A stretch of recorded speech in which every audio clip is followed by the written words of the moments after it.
Isang magandang araw po sa inyo, Kuya Bari. Tawagin niyo na lang po ako sa pangalang Loida. Ang kwentong nais kong ibahagi sa inyo ay naging karanasan ko noong minsan akong nagdalang tao. Sa aking pagkakatanda, nasa 7 buwan po akong buntis nang magsimula akong makaranas ng pang-aaswang. Isang dapit hapon, habang abala ako sa pagwawalis ng mga tuyong dahon sa tapat ng aming bakuran, nagulat po ako, Kuya Bari, noong may lumapit sa aking isang matandang babae. Noong una, inakala kong pulubi iyon dahil wala sa ayos ang kanyang damit at saka nakabuhaghag ang kanyang buhok na parabang ilang linggo nang hindi naliligo. Lola, ano pong... Hindi ko nagawang ipagpatuloy ang aking pagsasalita dahil nagwika rin kaagad siya. Ang bango ng sinapupunan mo. Parang hinog na lang ka. Nais kong matikman iyan, sabi niya. Magkahalong takot at galit ang aking naramdaman noong mga panahong iyon, Kuya Bari. Napatitig ako sa matandang ito at nakita kong nakangisi siya sa akin. Ano po? Anong sinabi niyo? Umalis ka rito. Aswang ka. Hindi ko alam kung bakit iyon ang nasabi ko sa kanya, Kuya Bari. Pagkawika ko ng mga katagang iyon, walang pagdadalawang isip kong hinampas siya ng walis na hawak ko at saka muling sinigawan na umalis na. Hindi umalis ang matandang iyon sa kanyang pwesto. Nanatili siyang nakatitig sa akin. At nang mga sandaling iyon, Kuya Bari, napansin kong parang naglalaway na siya. Kapag ka hindi ka umalis, sisigaw po ako. Muli kong bulala sa kanya. Nakita ko ang pag-aalangan sa mga mata ng matanda. Muli ko pa siyang binantaan at sa pagkakataong iyon, parang tumiklop ang nasabing matanda. Walang pasabi siyang umalis at nang makalayo na siya, muli siyang lumingon sa akin. Ngumisi siya at saka inilabas pa ang kanyang dila at dumila sa bibig niya. Tiningnan ko siya hanggang sa nakalayo na ng tuluyan. Doon lang ako nakaramdam ng matinding kilabot, Kuya Bari. Kakaiba, hindi ko maintindihan ang matandang iyon. Dali-dali kong kinuha ang walis na naitapon ko sa kanya kanina at saka pumasok sa loob ng aming bahay. Hala, anong klaseng babae yun? Pero iba talaga ang pakiramdam ko sa kanya. Aswang kaya siya? Bakit ko ba nasabi yun? Pero kailangan ko makapaghanda. Sa Sabado pa ang uwi ng asawa ko. Ako, baka bumalik yung aswang na yun . Grabe, ba't niya nasabi sa akin yun? Seryosong saad ko sa aking sarili. Noong mga sandaling iyon, Kuya Bari, hinasa ko ang itak namin. Inilagay ko rin sa tabi ng aming higaan ang buntot pagi na siyang ibinigay ng kaibigan ng aking asawa. Hindi ko alam pero nagawa ko lahat yun, Kuya Bari. Sa takot ko siguro. Nagpasya akong kumain na lamang. Pagkatapos noon, nahiga ako sa aming silid. Hindi ko na muna sinindihan ng gasera dahil nais kong magmatsyag sa paligid. Bandang 7:00 ng gabi, habang ako ay nakahiga, may narinig akong lumapag sa ibabaw ng bubungan. Kinabahan ako. Isa lang ang duda ko dun. Alam kong aswang iyon, kaya nagmatsyag ako. Walang ano-ano, may narinig akong paghuni ng tiktik sa ibabaw. Ito ay umiikot-ikot sa bahay. Alam ko talagang aswang yun, Kuya Bari, kasi marami na akong kwentong narinig sa mga kumare ko tungkol sa ganyang klaseng huni. Kung kaya't mariing kong hinawakan ang buntot ng pagi. Naku, huwag ka nang magkakamaling pumasok sa bahay namin. Kahit babae ako at buntis, hindi ako mag-aatubiling labanan ka talaga. Bulong ko lang sa aking sarili. Makaraan ang ilang sandali. Ramdam ko ang paninigas ng aking tiyan. Alam kong kagagawa nito ng aswang, kung kaya doon na ako napasigaw. Tantanan mo ko, aswang ka! Natatandaan ko ang mukha mo. Kilala kita. Kapag hindi ka pa umalis, itatara ko tong itak na ito sa liig mo. Matapang kong sigaw sa nilalang na nasa itaas ng bubungan namin. Ngunit ang buong akala ko, Kuya Bari, ay aalis na ang aswang dahil sa aking ginawa. Ngunit mali pala ako. Nagsimula siyang kumalusko sa ibabaw ng aming bubungan para bang balak niyang sirain iyon. Sa kadahilanang iyon, sinindihan ko na ang gasera. Pagkasindi ko, napatingala ako at nakita ko ang bubong namin. Malapit nang matuklap iyon, kaya naging alerto ako. Walang ano-ano, biglang nagkaroon iyon ng siwang. Sa hindi ko inaasahan, may kung anong tumulong malapot na bagay mula roon. Noong una, inakala kong laway lang iyon. Pero nang mapansin kong may kung anong gumagalaw, doon ko nang napagtantong dila pala iyon. Ha! Sige, aswang, ilapit mo sa akin ang dila mo at hahambalusin ko yan. Matapang kong sigaw kahit na halos mawalan ako ng kaluluwa sa takot, Kuya Bari. Hinamon ko siya, ngunit noong wikain ko iyon, dahan-dahang lumapit ang malasinulid na bagay sa akin. Noong malapit na sa akin ang malasinulid niyang dila, kinuha ko ang buntot ng pagi at hinambalos iyon sa dila niya.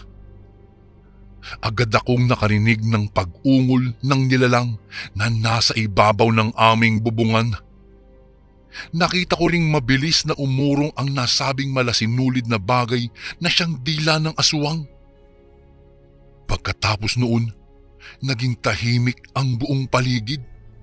Ngunit kinakabahan pa rin ako at hindi ako halos makahinga, Kuya Bari. Alam kong hindi pa kasi umaalis ang aswang. Kung kaya't nag-antabay ako ng mga susunod niyang gagawin kahit ramdam na ramdam ko pa rin ang paninigas at pagsakit ng aking tiyan. Bago ko po ipagpatuloy ang kwentong ito ay may request sana ako sa iyo, kasundo. Isang pindot lang ito, kasundo, sa subscribe button namin. Malaking tulong po ito sa amin, kasundo, upang mapagpatuloy pa namin ang mas marami pang magagandang kwento. Salamat sa pag-subscribe mo, bagong kasundo. Nakiramdam ako sa paligid. Tanging sipol lang ng hangin ang humuhuni sa siwang ng mga bintana. Nag-aantay ako. Nang walang ano-ano, may kung anong kumahig sa silong ng aming bahay. Kung kaya't mabilis kong dinampot ang itak at saka napayuko ako. Saktong pagkayuko ko, may nakita akong malasinulid na bagay na tayong-tayo at lumulusod sa siwang ng aming sahig. Ha? Hindi ka pa rin tumitigil! Wika ko. Kahit na hindi ako sigurado sa aking gagawin, tinaga ko iyon. Kitang-kita ko ang pagtilapo ng dila ng aswang sa hindi kalayuan.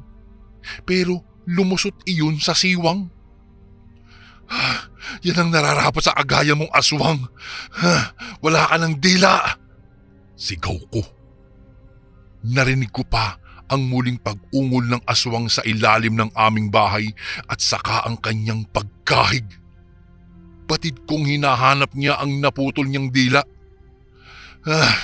Huwag mo lang hanapin yun. Wala na yun. Wika ko. Noong mga panahong iyong, Kuya Bari, alam kong sumuko na ang aswang sa kanyang pag-asam sa sanggol na nasa tiyan ko. Pero hindi pa rin ako nakampante. Kinuha ko ang debateryang flashlight ng aking asawa at saka inilawan ang siwang sa sahig para makita ko ang buong silong ng aming bahay. Noong ilawan ko iyon, gulat ako. Nakita ko ang isang itim na nilalang na nakaupong palaka sa silong at parang may kung anong hinahanap. "Puwisit kang aswang ka! Malis ka sa silong ng bahay ko!" Kinakabahang sigaw ko sa nilalang. Noong mga sandaling iyon, napatingala ang aswang sa akin. Hindi ko alam kung ano ang naging ekspresyon at naisabihin ng pagtitig na iyon. Subalit pagkatapos niyang gawin iyon, mabilis siyang umalis sa silong ng bahay namin. Alam ko na ang aswang na iyon ay ang matandang lumapit sa akin. Napamura lang ako dahil sa kilabot ng aking nararamdaman ng mga sandaling iyon.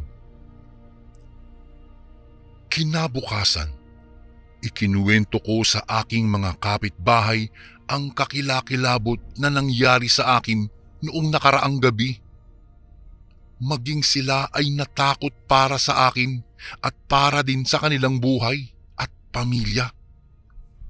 Kumalat ang kwentong ito sa buong barangay namin, kung kaya't nagplano ang aming kapitan na magsagawa ng pagronda tuwing gabi. Lumipas ang ilang araw at wala namang nangyaring masama, ngunit kinagabihan, habang ako po ay naghahapunan, bigla na lamang sumakit ang aking tiyan. Nagtaka ako, Kuya Barry, dahil hindi ko pa naman kabuwanan iyon. Pasakit ng pasakit hanggang sa hindi ko na kinaya ay napahiga ako sa aming upuang mahaba. Maya-maya'y nakaamoy na ako ng masangsang na amoy. Kinilabutan talaga ako dahil alam kong narito na naman ang matandang aswang na iyon. Muli akong nakarinig ng paghuni ng tiktik at iyon ay hudyat na naririto na ang aswang. Pasakit ng pasakit ang aking tiyan. Ngunit kahit masakit ang aking tiyan ay pinilit kong tumayo at tumungo ako sa kusina. Kinuha ko ang itak at ang garapon ng asin. Pagkatapos noon ay lumipat ako sa aming kwarto upang hagilapin ang buntot ng pagi. Ngunit sa kasamaang palad, hindi ko ito makita. Maya-maya, naririnig ko ang pagtuklap sa aming bubungan. Mas agresibo ang matandang aswang ngayon. Parang gutom na gutom. Bigla akong napaatras dahil sa inasal niyang iyon. "Umalis ka na! May hawak akong buntot ng pagi!" Nasabi ko yun, Kuya Barry, kahit wala naman akong hawak. Pag-flashlight ko sa bubungan, nakita ko ang pulang-pulang mata niya na nakasilip na sa ibabaw ng aming bubungan. Napasigaw ako at humingi ng saklolo sa aking mga kapitbahay. Sa takot at gulat ko ay sinabuyan ko ng asin ang aming bubungan. Marahil ay tinamaan ito sa mata at napasigaw ang aswang. Maya-maya ay naririnig ko na nagkakagulo sa labas ng aming bahay. Mabuti na lang sumaklolo kaagad ang aking mga kapitbahay. Agad akong bumaba sa aming bahay at awa ng Diyos, nakasalubong ko ang aking asawa at ako'y napayakap habang umiiyak. Nakita kong pinagbababato ng mga kapitbahay ko ang aswang. Ang iba ay sinisibat ito gamit ang matutulis na kawayan. Maya-maya ay nakakarinig kami ng malakas na hiyaw. Tila tinamaan ang aswang. Bigla na lang nanlaki ang aming mga mata noong nakita naming nagpalit ng anyo ang aswang. Tumitig ito sa amin. Naging isang itim na aso ito at tumakbo ito sa kadiliman. Walang nagtangkang humabol dito, maski ang mga barangay tanod na dumating din. Nakakatakot kasi Kuya Bari. Ngayon lang kami nakakita ng ganoong klaseng nilalang. Akala po namin noon ay kwento-kwento lang ito, ngunit totoo palang may aswang. Simula noong gabing iyon ay hindi na ako iniwan pa ng aking asawa hanggang sa makapanganak na ako. Isang malusog na batang babae ang aking iniluwal. Nagpapasalamat po ako dahil hindi napaano ang aking iniingat-ingatang anak.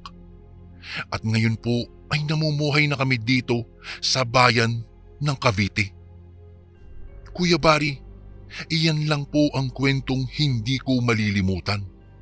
Namuntik ng manganib ang aming buhay dahil sa isang matandang aswang. Hanggang dito na lang po ang aking kwento. Salamat po ng marami and God bless po sa inyong channel. Lubos na gumagalang, Loida.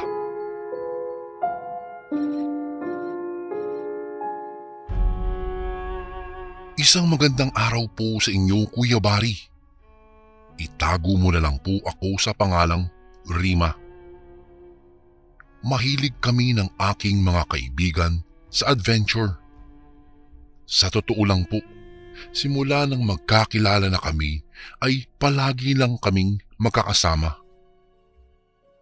Halos hindi kami naghihiwalay para lang makapamasyal sa kahit saang sulok ng mundo. Nagkasundo kaming magpunta sa isang isla malapit sa Negros. Sakay ng isang bangka ay sabik naming tinungo ang isla na kay gandang tignan sa mga litrato, ngunit sa hindi inaasahan, Kuya Bari. Tumimbuang ang aming sinasakyan ng aking mga kaibigan na naging dahilan upang malunod kami. Kung kailan malapit na kami sa dalampasigan ay saka pa kami na disgrasya. Hindi ko nga alam na mabubuhay pa ako pagkatapos noon dahil nagawa ko pang makalutang palapit sa dalampasigan kung saan naroroon din naghihintay sina Efren at Kayla na alalang-alala din sa akin. Noong makita nila akong naglalakad sa dalampasigan ay nag-iiyakan kaming nagyakapan bilang pasasalamat at nakaligtas kami. Hindi namin alam, Kuya Bari, kung ano ang nangyari at tumimbuang na lang basta-basta ang aming sinasakyang bangka. Wala namang malakas na alon o hangin na mangyari iyon. Gayunpaman, nakaramdam ako ng kaginhawaan nang mapagtanto kong buhay po ako. Nawawala ang lahat naming kagamitan, kagaya ng wallet, kamera, kaya sigurado akong pahihirapan na kami sa paghahanap ng tulong na imposible nga namang matagpuan namin sa isla na ito. Ayon kay Kayla, mabuti na lang daw at naisip nilang hintayin ako. Ang buong akala nila ay nawawala na talaga ako o di kaya ay nauna na sa paghahanap ng tulong. Kung kaya't labis ang tuwa naming tatlo dahil walang nangyari sa aming masama. Napatawa tuloy ako sa inakto ng aking mga kasama. Pareho kaming basa sa tubig dagat. May bahid ng buhangin sa katawan at nanginginig sa lamig. Alam ko matinding trauma ang aming napagdaanan, ngunit umaasa ako na hindi na mangyayari ang nakakatakot na bagay na iyon sa amin. Hindi ko alam na simula pa lang pala iyon ng lagim na hindi ko inaakalang mangyayari po sa amin. Ang lugar na aming napuntahan pala ay napakaraming lihim na tinatago. Mga lagim na nakatakdang mangyari at higit sa lahat, pagmumula ng takot ng lahat ng taong mapapadpad dito. Masyado na pong maselan, Kuya Bari, kung idedetalye pa namin ang lahat ng nakadidiring bagay na aming natagpuan sa lugar na iyon. Kaya kung hindi niyo po mamasamain, ay nais kong bawasan na lamang ang mga brutal na parte dahil alam kong hindi nanaisin ng kahit na sino ang tumatak sa isipan ang kung anumang pangyayari na aming nakita. Lumingon-lingon kami sa paligid.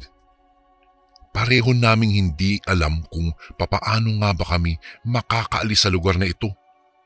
Kaya naman nagkasundo na kaming lumakad para makahanap ng taong makakatulong sa amin. Naisip ko kasi, dahil may mga halaman sa isla na alam kong makakain ng tao, sigurado ding may mga taong nakatira dito na nagkataon lang na hindi napagawi sa lugar na ito. Sa kalagitnaan ng aming paglalakad, may napansin kaming mga kagamitan sa daan. Mga damit na nagkalat, isang bag at isang kaliwang pares ng sapatos na panlalaki. Nagkatinginan kaming tatlo. Hindi ako naniniwala sa mga aswang, pero mahilig akong manood ng mga nakakatakot na pelikula. Ang mga ganitong senaryo ay nakita ko na sa telebisyon at alam ko na kung ano ang mangyayari sa mga bida, lalo na kapag nagpatuloy sila sa paglalakad, ngunit umaasa naman kami na walang masamang tao sa lugar na ito. Sinubukang tingnan ni Efren ang laman ng bag na iyon. Nagulat siyang mayroong buntot ng pagi sa loob noon, mga kalamansi at isang botelya ng langis. May sibat din sa di kalayuan kung saan nagimbal kami nang makitang may tuyong dugo sa dulo noon. Kumabog ang aking dibdib at inisip kung ano ba ang posibleng nangyari bago pa man kami dumating doon. Hindi naman po ako inosente sa mga ganitong tagpo, kaya sinabi ko sa kanila na kuhain natin ang mga bagay na nakita namin sa daan dahil gagamitin namin iyon bilang pangontra at panlaban sa kung sino man ang may balak na masama sa amin. Nagpatuloy lang kami sa aming paglalakad at nakarating sa isang munting baryo. Walang katao-tao at kahit na sinong palatandaang nakatira doon. Para bang inabando na ang nasabing lugar, kaya naman napagpasya namin ni Efren at Kayla na tingnan kung may mga tao pa sa bawat kubo. Sa kasamaang palad po, Kuya Bari, wala talaga kaming natagpuan. Ang mga kubo ay medyo matagal na dahil nagsisimula na itong masira. Ang ilan sa mga bubong ay nagkakaroon ng mga butas, kaya naman naisip kong baka may nangyaring hindi maganda sa lugar na ito noong mga nakaraang araw. Kumpirmadong dating may nakatira sa lugar na ito, ngunit hindi lang namin matiyak kung nasaan nga ba sila ngayon. Bakit sila naglaho at ano nga ba ang nangyari sa kanila? Nag-usap kami ng aking mga kaibigan at nagkasundong manatili muna sa lugar na iyon noong gabing iyon. Hindi na namin alam po kung anong oras na at anong araw dahil nawala na sa isip namin kung anong araw ba kaming nagpunta sa lugar na iyon. Noong bumiyahe kami at nadisgrasya ay nawalan ako ng malay, kaya hindi ko na napansin kung ilang araw na nga ba ang nakaraan hanggang sa magising ako. Bago ko po ipagpatuloy ang kwentong ito ay may request sana ako sa iyo, kasundo. Isang pindot lang ito, kasundo, sa subscribe button namin. Malaking tulong po ito sa amin, kasundo, upang mapagpatuloy pa namin ang mas marami pang magagandang kwento. Salamat sa pag-subscribe mo, bagong kasundo. Wala kaming natagpuang kahit na ano para kainin, kaya kontento na kami sa pag-inom ng tubig. Pinili namin ang isa sa mga pinaka-maayos na kubo upang matulugan namin sa gabi. Habang nakahiga, hindi ko po maiwasang isipin na baka may mga taong nauna sa amin na dumating sa lugar na ito. Iyon lang kasi ang eksplanasyon kung bakit may mga gamit kaming napulot sa buhanginan na alam kong galing sa mga dayo na kagaya namin. Nang may marinig akong ingay na tila umuungol, ay naalarma kaming tatlo at sabay na bumangon.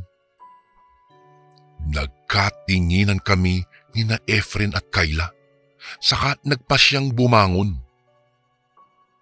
Kanya-kanya kami sa paghawak ng kahit na anong bagay na pwede naming ipanlaban sa kung anumang sasalubong sa amin.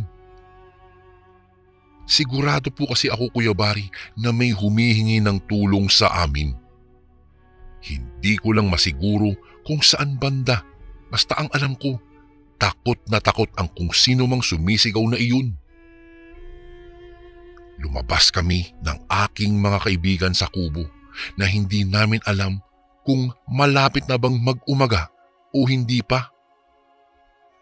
Basta't ang alam ko lang, Kuya Bari, maliwanag ang bilog na buwan at napakaraming umaalulong na asong hindi namin alam kung papaano nagkaroon, kayong wala namang gumagala kaninang umaga. Sa aming paglalakad, nakakita kami ng tila isang malaking bonfire sa may gitna ng kagubatan.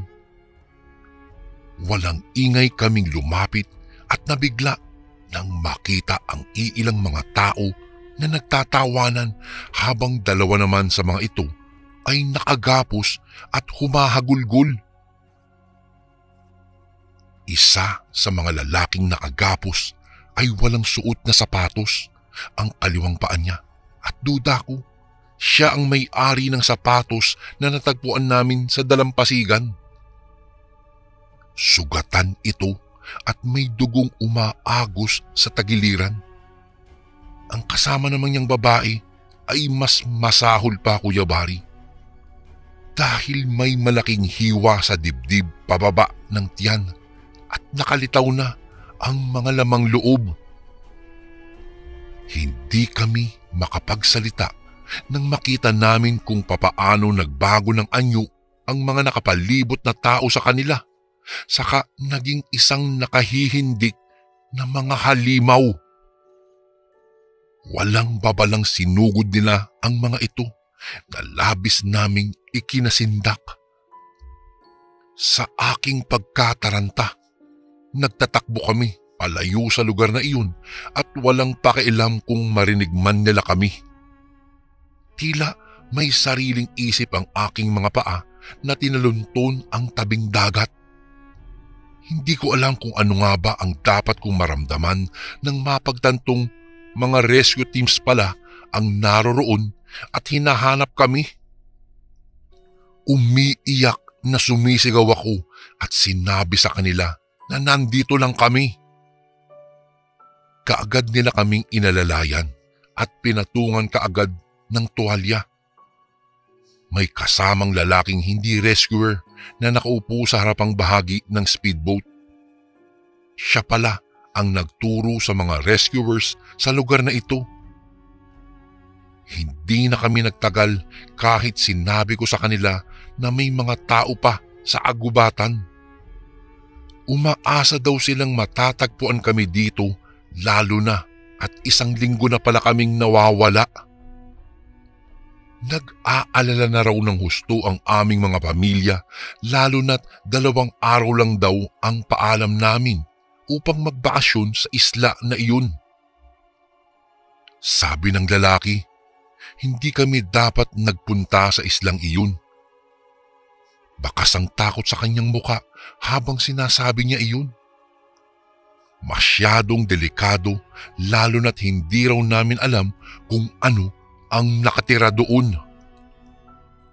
Ang islang napuntahan daw namin ay lugar ng mga aswang. Hindi lang ito naisapubliko dahil siguradong maraming reporters at mga media ang magkukumahig bumiyahe para lang makita ang lugar na iyon. Ang hindi lang nila maintindihan daw ay kung sino ang nagsabi sa amin na pwede kaming magpunta doon at talagang pinagamit pa ang sirang bangka upang wag nang makabalik. Hindi raw basta tao ang nakita namin sa agubatan. Sila pala ay mga aswang. Kung may mga nakita man kaming bihag sa lugar na iyon, ay sila ang huling taong tumapak sa lugar na iyon bago kami dumating. Ang mga aswang na iyon pala ay matagal nang nakatira sa nasabing lugar. Pinaniniwalaan din palang sila ang mga tagahusga sa mga preso na wala ng karapatang bigyan ng kalayaan matapos masintensyahan. Nanlumo lang ako, Kuya Bari, nang malamang may kulungan pala na ginagawang opsyon ang pagtatapon ng mga preso sa isla na iyon upang doon tanggapin ang kanilang masaklap na kamatayan. Habang nasa biyahe na kami pauwi, sakay ang speedboat kasama ang mga rescuers. Pilit naming inaalala kung sino ang nakausap namin at papaano nagsimula ang lahat. Naalala kong may isang babae palang nag-abot sa akin ng flyer tungkol sa isla na iyon. At agad akong namangha dahil sa magagandang tanawin na nakita ko mula sa flyer na iyon, Kuya Bari. Nakasaad din kasi doon na halos wala pa daw nakakapunta sa islang iyon. Ika nga ay Virgin Island, kung kaya't mas lalo akong ginanahan. At ang mas nagpaakit pa sa akin, Kuya Bari, ay ang napakamurang presyong babayaran namin. At may libre pang isang tao na pwede daw naming isama. Kaya nga nasabi ko na perfect vacation para sa aming magkakaibigan iyon. Umiiyak kami habang lulan ng speedboat at bumiyahe kami ng halos 2 oras po siguro bago kami nakarating sa bayan. Pagkadating namin po doon ay agad naming itinuro kung saan kami nakarenta ng bangka na sinakyan namin. Ngunit pagdating namin po doon ay takang-taka kami dahil hindi namin matuntun ang pwesto nila. Kung kaya't mas lalo kaming nanlumo noong mga oras na iyon. Nawalan kami na pag-asa na matuntun ang tunay na salarin kung kaya't wala na kaming nagawa pa. Noong makita namin ang aming mga magulang ay mahigpit naming niyakap ang mga ito. Iyak ng iyak ang mga magulang ko at hindi daw sila makapaniwalang makikita pa nila ako dahil 1 linggo na daw akong nawawala. Habang nasa biyahe kami pauwi ay ikinuwento ko ang lahat ng masamang nangyari sa amin sa isla na iyon. Magpasa hanggang ngayon, Kuya Bari, ay parang nagkaroon po ako ng trauma. Hindi na rin ako masyadong gumagawa pa ng adventure matapos ang pangyayaring iyon. Isang pangyayaring hindi ko po malilimutan na halos mabaliw ang aking mga magulang sa paghahanap dahil napunta ako sa isang bakasyon sa lugar ng mga aswang. Hanggang dito na lang po ang aking kwento, Kuya Bari. Salamat po ng marami and God bless po sa inyo. Lubos na gumagalang, Rima.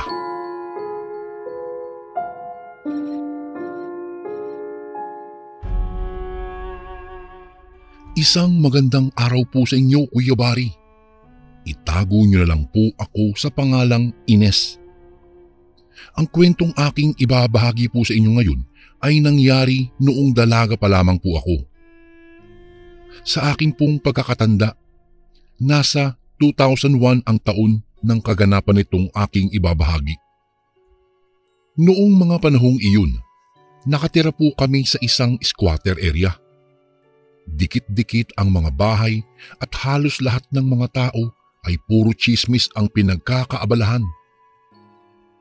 Isang araw, dahil sa bisyong tsismis, hindi na naalala ng isa naming kapitbahay na mayroon siyang nakasalang na sinaing sa kalan nila. Sa kadahilan ng iyon, nasunog ang kanilang bahay. Dahil gawa lang naman sa mga mumurahin at saka madaling masunog na materyales ang mga bahay sa amin, mabilis na kumalat ang apoy. "Naku, nasusunog! Dalhin niyo ito! Ito naman, kunin niyo ito! Bilis!" Iyon ang mga katagang dinig na dinig namin. Maging kaming mag-anak ay kanya-kanya rin sa pagbitbit ng mga aming kagamitan. Wala kaming pakialam sa aming bahay dahil ang mas mahalaga sa amin noon ay ang maisalba ang aming sarili at saka ang iilan naming mahalagang gamit. Makaraan noon ang 15 minuto. Dumating na ang mga bumbero. Sa aking pagkakatansya, Kuya Bari, ay 6:00 na iyon ng gabi. Naging siksikan kami noon sa evacuation. Tandang-tanda ko noon na kasama ko ang buntis naming kapitbahay na si Aling Puring. Buisit na salbi yan, pahamak talaga. Kung hindi dahil sa kadadaldal niya sa kabilang bahay, hindi sana magkakasunog sa ating lugar. Galit na wika niya sa akin. Hindi naman ako nakasagot sa kanya, Kuya Bari. Napako kasi ang aking paningin sa bandang puno ng niyog na malapit sa kung saan kami nag-evacuate. Ano ba yung gumagalaw na yan? Tanong ko sa aking sarili. Napailing na lang ako nang malaman kong isa yung bumbero na umakyat sa niyog. Ginagawa nun dun? Baka naghahanap lang ng magandang pwesto. Dagdag ko pa. Hinayaan ko na lang iyon at saka nagpa siyang kausapin ang aking mga magulang. Umalis na rin si Aling Puring at saka tumungo sa iba pa naming kapitbahay. Habang nakikipagkwentuhan ako sa aking mga magulang, may napansin akong biglang lumundag patungo sa kalapit na puno. Mas malapit iyon sa kung saan kami nananatili. Nang walang ano-ano, nakita kong tumiwarik iyon. Ang bumbero yun ah. Hindi kaya na-aksidente siya? Akmang sasabihin ko iyon sa aking mga magulang nang bigla iyong nawala. Saan napunta yun? Saan kaya yun? Pilit kong inalala ang kanyang itsura at kinilabutan ako nang mawari kong nagbabaga ang kanyang mga mata. Hindi ko alam kung dahil lang sa pagod o sa taranta ko dahil sa sunog, kung bakit kung ano-ano ang nakikita ko. Dahil kita sa aming evacuation center ang kabahayang nasusunog, nagpasya akong lumapit sa bintana at saka dumungaw. Kita kong abala ang mga bumbero sa kanilang ginagawa at halos lahat sila ay may nakaatas na gawain. Doon na biglang umusbong ang aking pagtataka. Kung abala ang lahat sa kanila, bakit parang naglalaro lang ang isang bumberong yan? Tanong ko sa aking sarili. Hindi naman siguro. Pero ano yun? Aswang ba yun? Baka pinupuntir niya si Aling Puring. Saad ko lang sa aking sarili at naguguluhan pa rin ng mga oras na iyon, Kuya Bari. Nawala ang aking atensyon sa sunog. Tila napalitan ng kutob.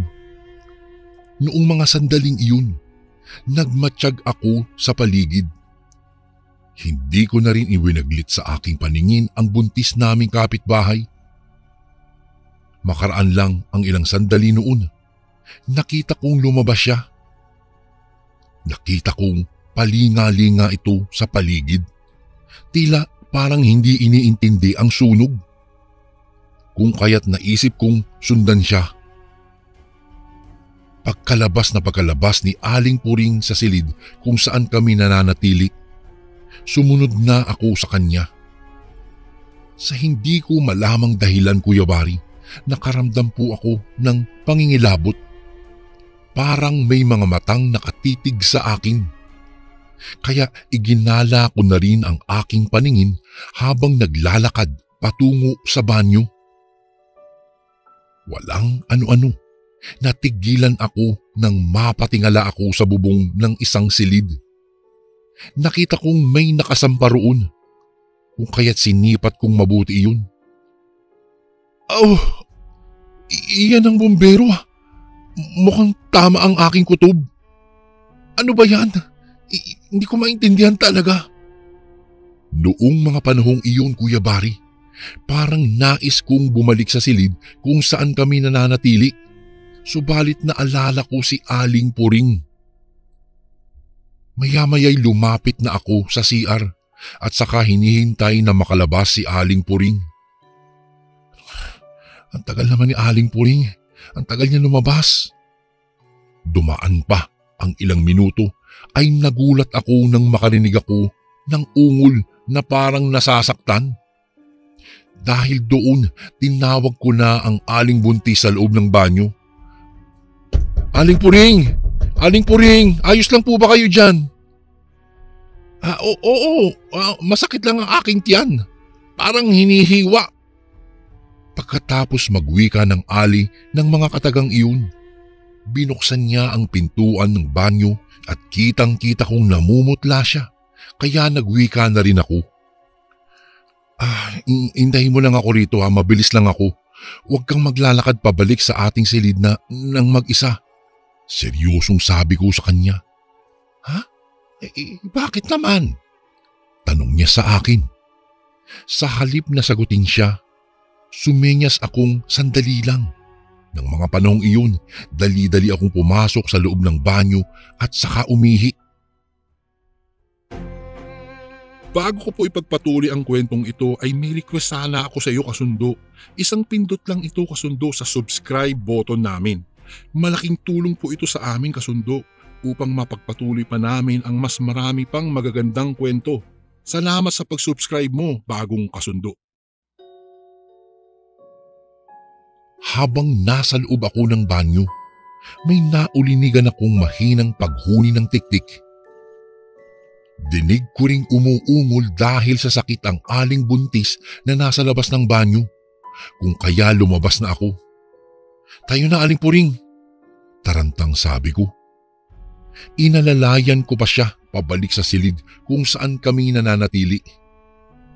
Habang naglalakad kami, napatingala ako sa bubong kung saan ko unang nakita ang bumbero. Mas lalong lumakas ang tibok ng aking puso noon nang mawaring wala na roon ang bumbero. Ang sakit na ng tiyan ko. Parang inaaswang yata ako. Bulalas ni Aling Puring. Magsasalita pa sana ako noon, subalit kumalabog ang bubong sa silid kung saan kami nananatili. Agad kaming napatingala roon at nagulat kaming dalawa ni Aling Puring nang makita namin ang isang itim na nilalang na nakasampa sa bubong. Nakasuot iyon ng uniforme ng bumbero, subalit halatang balot ng balahibo ang katawan noon. Ay, ano po yan? Inaaswang ka nga, Aling Puring. Huwag kang magpapasindak. Takot na sabi ko sa kanya. Maya-maya'y huni ng huni ang tiktik sa ibabaw ng bubungan. Nakaharap iyon sa amin at parang nakahanda ng lundagan kami. Si Aling Puring naman ay tuluyan ng namilipit sa sakit ng kanyang tiyan. Dahil doon ay natigilan kami. Ay, hindi ko na kaya. Parang hinuhugot ang sanggol na nasa sinapupunan ko. Ang sakit-sakit! Tuluyan ng napalumpasay ang buntis na Ali. Ang aswang na bumbero naman ay nakita kong nakalabas na ang kanyang dila. Napakahaba noon at parang patungo ang direksyon noon sa amin. Aling Puring! Sabi ko, maging ako ay nanginginig na rin sa takot ng mga panahong iyon. Naging salitan ang paningin ko kay Aling Puring at saka sa aswang. Walang ano-ano. Nakita kong may tumulong dugo sa lupa. Batid kong nasa delikadong sitwasyon na ang aming kapitbahay noon kaya napasigaw na ako. Mga kapitbahay, inaaswang si Aling Puring. Tulungan nyo kami. Sigaw ko. Sa hindi ko malamang dahilan, parang hindi naririnig ng mga tao ang sigaw ko. Siguro ay dahil sa sunog na kasalukuyang nagaganap din. Lalo na lang akong nataranta noon, Kuya Bari, nang biglang lumundag ang aswang. Lumapag iyon sa tapat namin mismo ni Aling Puring, kaya hindi ko na alam ang aking gagawin. Napaatras ako at napayakap ako kay Aling Puring. Walang yakang aswang ka. Umalis ka rito. Dahil kung hindi, lagot ka sa mga tao. Sigaw ko.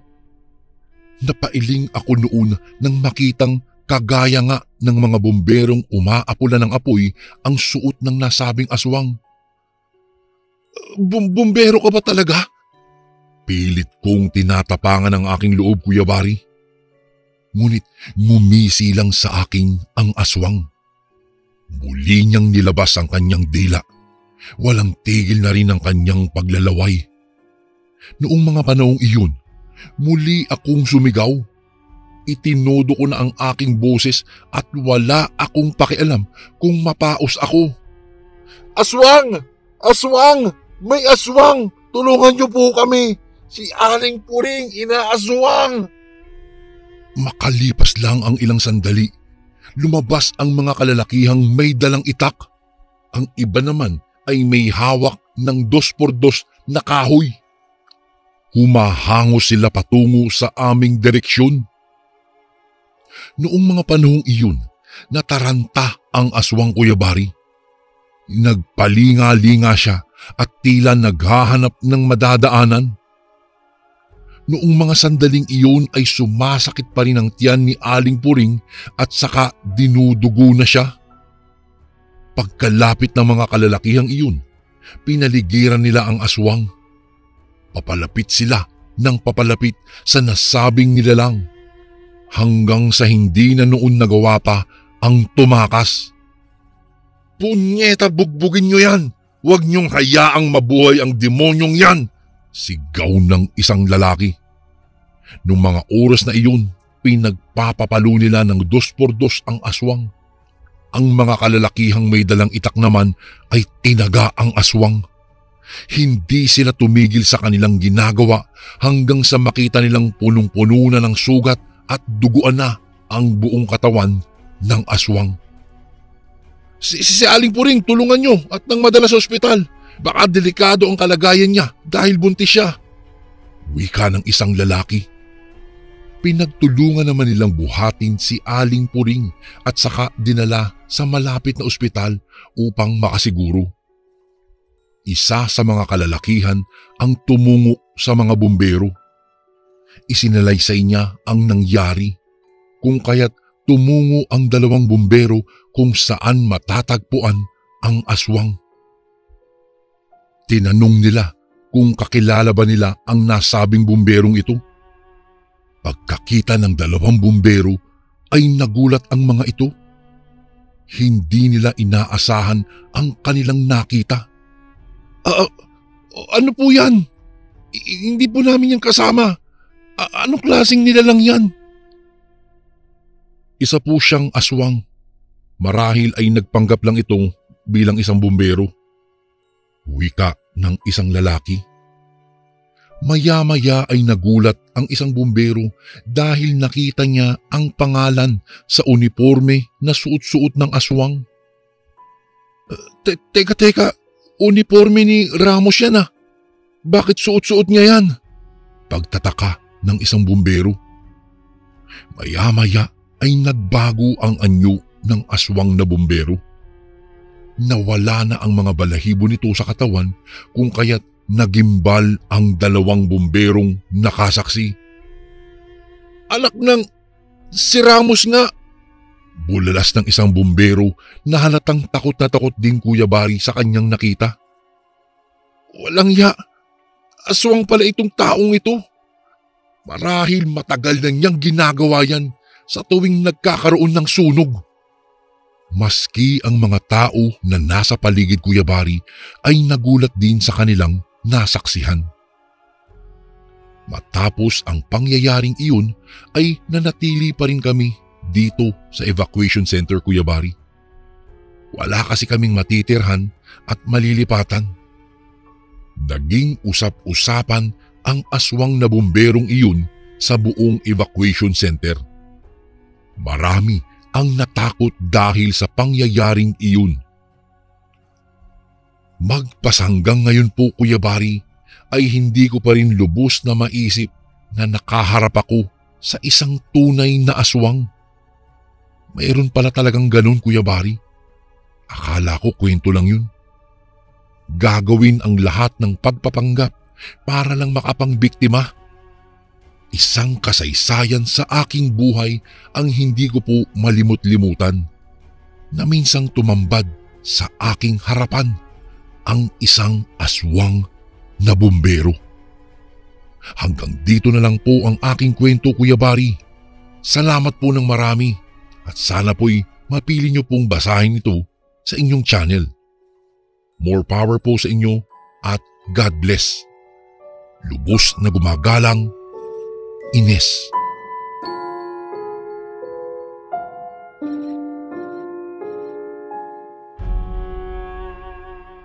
Madalas sa ating mga kabataan ngayon ay tila ba kinalimutan na nila ang tungkol sa mga aswang.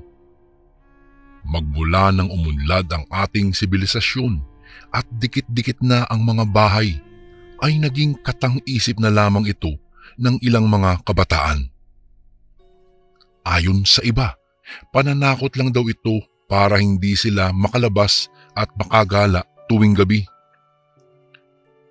Isa po akong saksi sa mga pangyayari at magpapatunay na ang aswang ay totoo po at madalas ito makikita sa parte ng Kabisayaan at Mindanao, lalong-lalo na sa mga liblib na lugar o di kaya ay sa kagubatan na kung saan ang mga bahay-bahay ay malalayo at kung saan ay medyo tahimik na mas mainam para sa kanila upang makapambiktima. Isa po akong tagasunod ng inyong channel Kuya Bari at nais kong ibahagi po sa inyo ang aking karanasan na nangyari sa akin noong kabinataan ko pa lamang at nangyari po ito sa bayan ng Danau sa Cebu, kung saan ay nasaksihan ko at napag-alaman na ang isang aswang pala ay pwedeng magbalat kayo bilang isang hayop. Ngunit abnormal ang laki nito kaysa sa orihinal na anyo.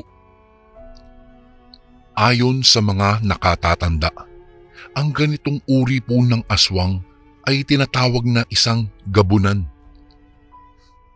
Bago ko po ibahagi sa inyo ito Kuya Bari at sa mga tagapakinig ng inyong channel, ay magpapakilala po muna ako sa pangalang Angelito. 50 anyos at pangalawa ako sa aming 4 na magkakapatid. Ako ay may asawa at isang anak. High school pa lamang ako noon Kuya Bari at mahilig na akong uminom ng alak at maglakwatsa kasama ang aking mga kaibigan. Kahit anong disiplina nila ay tila ba baliwala lang ito sa akin at mas inuuna ko pa ang barkada at bisyo ko kaysa sa kanila. Isang gabi noon Kuya Bari, papauwi na kami ng barkada ko galing sa inuman. Medyo malayo po ang nilalakad namin noon kasi po hindi pa uso noon ang motor. Pagdating namin sa may eskinita, ay ako na lang ang mag-isang maglalakbay sa lubak-lubak na daan pauwi sa amin. Magkaiba kasi kami ng daanan ng aking mga kaibigan kung kaya naghiwalay na kami. Habang binabaybay ko ang lubak-lubak na daan patungo sa amin, madadaanan ko pa ang isang lumang sementeryo bago ako makarating sa amin. Medyo tinamaan din ako ng alak sa ininom ko at gusto ko nang matulog ng mga sandaling iyon, Kuya Bari, kasi po umiikot na ang paningin ko at pasuray-suray na rin akong naglalakad sa kalsada. Napakatahimik ng paligid. Tanging mga kuliglig lang ang maririnig at ang malakas at malamig na ihip ng hangin. Ramdam ko ang kakaibang lamig na dumadampi sa aking balat. Patuloy lang ako sa aking paglalakad, Kuya Bari, nang may mapansin akong parang may sumusunod sa akin. Kahit po nakainom ako noon, malakas pa rin ang pakiramdam ko na may sumusunod at nagmamasid sa akin. Nasa isip ko noon na baka pinagtitripan lang ako ng mga kapitbahay naming mahilig manakot at magsuot ng sutana tuwing gabi. Mahilig kasi silang manakot ng mga taong dumadaan sa kalsadang iyon bago pa makarating sa entrada ng sementeryo. Ngunit natigil ang kanilang pananakot noong makakita sila ng kapre sa malaking puno ng mangga na nasa gilid lang ng kalsada. Balik po tayo sa kwento. Binaliwala ko yung tila nagmamasid sa akin at nagpatuloy lang ako sa aking paglalakad. Pataghoy-taghoy pa ako habang tinatahak ang madilim na sementeryo. Tanging kaunting sinag lang ng buwan ang nagsilbing liwanag sa paligid. Hindi nagtagal. Bigla akong napahinto sa aking paglalakad nang may biglang humarang sa daan. Natigilan ako at kinusot-kusot ko pa ang aking mga mata. Hindi kaya ako namamalikmata? Isa itong baboy ramo na napakalaki. Kuya Bari, may mga pangil itong mahahaba at nanlilisik ang mga mata nitong mapupula habang nakatingin ito sa akin. Ngayon lang ako nakakita ng ganong klaseng hayop sa tanan ng buhay ko. Hindi ko alam kung anong gagawin ko ng mga sandaling iyon, Kuya Bari. Gulong-gulo ang isipan ko noon at biglang nawala ang pagkalasing ko. Napasigaw ako noon at kumaripas ang takbo.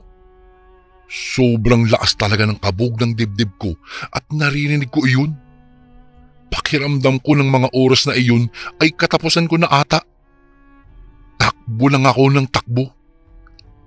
Habang tumatakbo po ako, ay naalala ko ang sinabi sa akin ng lola ko noon na kapag daw iniwan mo ang 2 tsinelas mo at hindi ito nawala, ay maaaring totoo ang mga nangyayari at hindi ito guni-guni lang. Kung kaya't ginawa ko ang pamahiin ay yun. Iniwan ko ang tsinelas ko sa may kahoy at dali-daling tumakbo, lalo na nang makita kong sinusundan pa rin ako ng malaking baboy ramo. Pakiramdam ko gusto akong lapain ng hayop na iyon at sa totoo lang, hindi ako makapaniwalang makakakita ako ng baboy ramo sa daan. Bago ko po ipagpatuloy ang kwentong ito ay may request sana ako sa iyo, kasundo. Isang pindot lang ito, kasundo, sa subscribe button namin. Malaking tulong po ito sa amin, kasundo, upang mapagpatuloy pa namin ang mas marami pang magagandang kwento. Salamat sa pag-subscribe mo, bagong kasundo.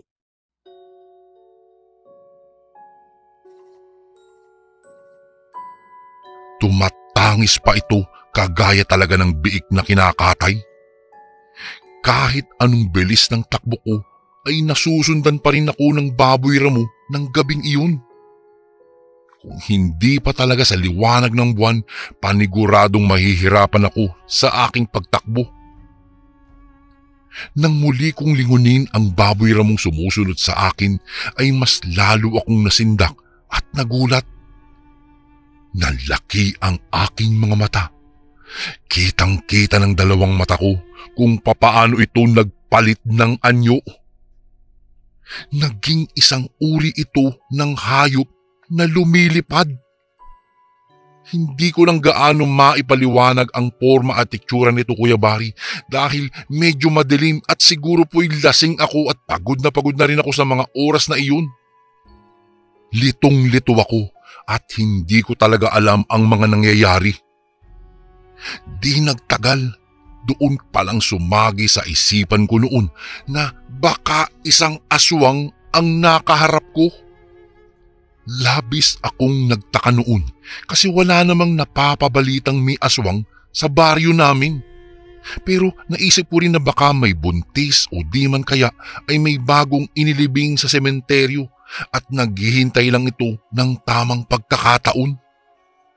Malas ko lang dahil natsyempohan ako ng aswang. Takot na takot ako. Habang tumatakbo ako, ay ramdam ko ang sakit at hapdi kapag may bumabaong matutulis na bato o kahoy sa aking mga paa. Wala kasi akong tsinelas, pero ang lahat ng iyon ay binaliwala ko lang. Maya-maya'y nakakita ako ng isang bahay sa may bandang unahan. Pagod na pagod man ako ay pinilit ko pa rin tumakbo papunta doon. Ngunit noong malapit na ako, akala ko ay makakaligtas na ako. Ngunit nagkamali ako. Dahil hindi ko na malayang naabutan na pala ako ng aswang at dinagit ako nito. Nakalmot ako sa aking likuran. Rinig ko ang pagkapunit ng damit ko sa likod ko at ramdam ko rin ang matutulis nitong mga kuko na medyo bumaon pa. Napasigaw ako sa sakit at tiniis ko lang iyon. Kahit na paika-ika na ako naglalakad ay sinubukan ko pa ring bilisan ang aking mga lakad para lang makalayo sa nilalang na iyon. Tumakbo ako sa abot ng aking makakaya para makalayo lang sa kamatayan. Humihingi ako ng tulong. Sumisigaw ako ng ubod ng lakas, umaasang may makarinig sa akin at matulungan ako. Imbis na gusto kong makalayo, ay mas lalo lang akong nawala ng pag-asang makaligtas nang maapakan ko ang tipak ng bato at nawalan ako ng balanse. Nagulat na lang ako nang may marinig akong pagaspa sa itaas at doon ko nga nakita ang isang nilalang na pabulusok sa aking kinaroroonan. Bago pa man ako mahagip ng nilalang na iyon, ay gumulong ako para maiwasan ko ang pag-atake nito. Sa totoo lang, Kuya Bari, umiiyak na ako ng mga oras na iyon dahil pakiramdam ko kamatayan ko na iyon. Ngunit hindi pa rin ako nawalan ng pag-asa. Bumangon pa rin ako at sa huling lakas ko ay muli akong sumigaw at humingi ng tulong. Hindi ako tumigil hanggang sa matanaw ko ang mga kabahayan sa may bandang unahan na. Kitang-kita ko ang mga taong nagsilabasan sa kani-kanilang mga tahanan.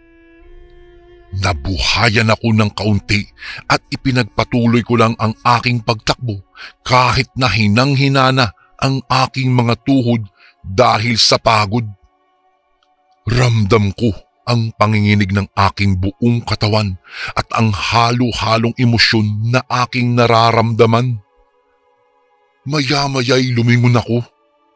Nagulat ako dahil yung ibong malaki kanina ay naging baboy ramo ulit. Imbis na malapit na sana ako noon, Kuya Bari, ay naramdaman ko na lang ang pagbagsak ng aking katawan sa daan.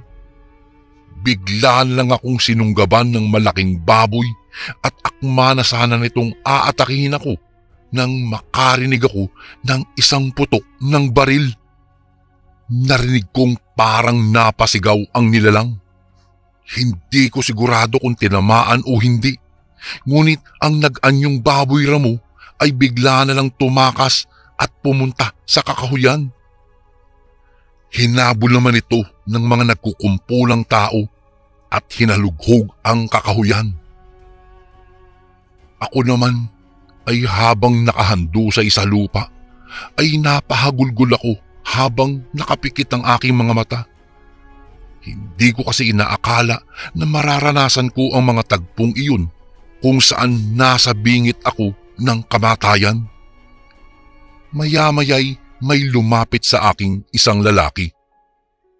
Ayon sa taong tumulong sa akin na si Kuya Juan, malamang daw ang kapatid niyang babae ang talagang pakay ng aswang na ito dahil 4 na buwan palang buntis ito at sabi pa niya na tiyempuan lang daw siguro ako ng aswang dahil nag-iisa lang daw akong naglalakad. Maya-maya'y may narinig kaming mga sigawan at mga putok ng baril. Kinabahan na naman ako, Kuya Bari, noong mga sandaling iyon. Ngunit hindi nagtagal, nagsibalikan ang mga taong humabol doon sa aswang na iyon. Ayon sa kanila, hindi na nila nakita pa ang nilalang at tuluyang naglaho na sa karimlan. Doon ako nagpalipas ng gabi sa bahay nila Kuya Juan at sila na rin ang gumamot sa aking mga sugat, Kuya Bari.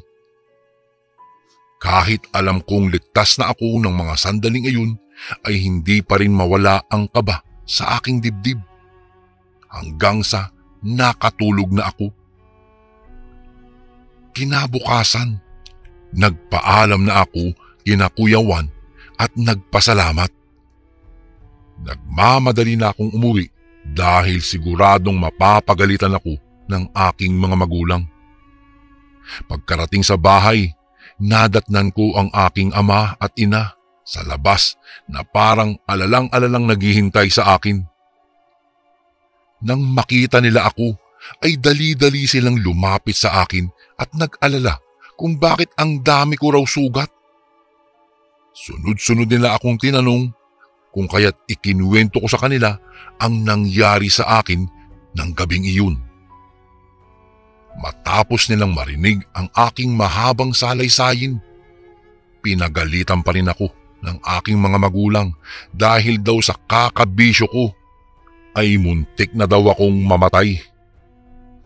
Naintindihan ko naman sila, Kuya Bari, dahil simula pa lang kasalanan ko naman talaga. Kaya po magmula po noon, nililimatan ko na ang aking pag-iinom. Ilang gabi din akong hindi makatulog dahil iniisip ko ang nangyari. Masasabi kong aswang nga iyong sumalakay sa akin, base na rin sa ikinikwento sa akin ng aking ama tungkol sa kayang gawin ng mga aswang. Binalikan ko nga pala yung tsinelas ko. Nandun pa rin sa kahoy kung saan ko ito iniwan.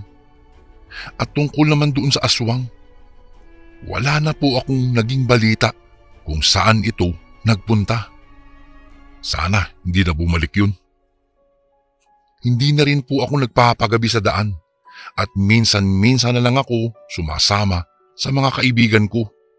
Mahirap na, baka maulit-uli ang pangyayaring hinding-hindi ko gugustuhing mangyari uli sa buhay ko.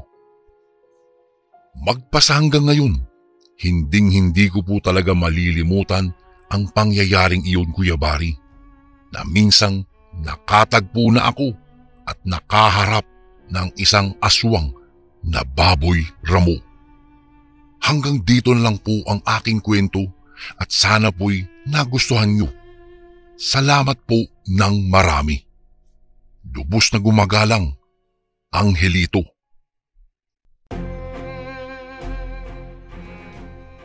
And again, maraming salamat po mga kasundo. Don't forget to subscribe and i-click nyo lang po yung bell na button para updated po kayo sa mga upcoming videos namin na paparating. Maraming salamat po ulit. God bless and ingat po lagi dyan. Ito po si Kuya Bari at ako ang Sundo.